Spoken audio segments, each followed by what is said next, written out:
എനിക്ക് പൂക്കൾ നല്ല ഇഷ്ടമാണ്. നിറയെ പൂക്കളുള്ള നാടാണ് ന്യൂസിലൻഡ്. ചെടികളും പൂക്കളും ഇഷ്ടപ്പെടുന്നവർക്ക് ഇവിടം ഒരു സ്വർഗ്ഗരാജ്യം തന്നെയാണ്. ന്യൂസിലൻഡിൽ വന്നിട്ട് എനിക്ക് ഏറ്റവും ഇഷ്ടപ്പെട്ട പൂവിനെക്കുറിച്ചാണ് ഇന്നത്തെ വീഡിയോ. ആ പൂവിൻ്റെ പേരാണ് മാഗ്നോളിയ.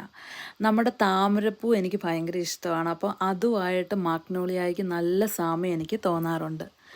തേനീച്ചകൾ ഉണ്ടാകുന്നതിന് മുമ്പ് തന്നെ ഉണ്ടായിരുന്ന ഭൂമിയിലെ ഏറ്റവും പഴക്കം ചെന്ന പുഷ്പങ്ങളിൽ ഒന്നാണിതെന്നാണ് പറയപ്പെടുന്നത്. 30 മീറ്റർ വരെ ഉയരത്തിൽ മരമായി ഇത് വളരും. വലുതും മനോഹരവും മാംസളവുമായ കപ്പാകൃതിയിലുള്ള പൂക്കൾ പല നിറങ്ങളിലുണ്ട്. മരത്തിൽ ഇലകളില്ലാതെ ശിഖരങ്ങളിൽ പൂക്കൾ മാത്രമായി നിൽക്കുന്നത് കാണാൻ നല്ല രസമാണ്. പൂക്കൾ കൊഴിഞ്ഞു തുടങ്ങുമ്പോഴാണ് ഇലകൾ വരുന്നത്. അമേരിക്കയിലെ ലൂസിയാന, മിസിസിപ്പി എന്നീ സംസ്ഥാനങ്ങളുടെ ദേശീയ പുഷ്പം കൂടിയാണിത്.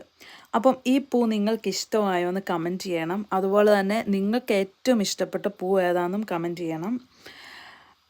ഈ വീഡിയോ നിങ്ങൾക്ക് ഇഷ്ടമായെങ്കിൽ ലൈക്ക് ചെയ്യാനും ഷെയർ ചെയ്യാനും സബ്സ്ക്രൈബ് ചെയ്യാനും മറക്കരുത്. Thank you for watching.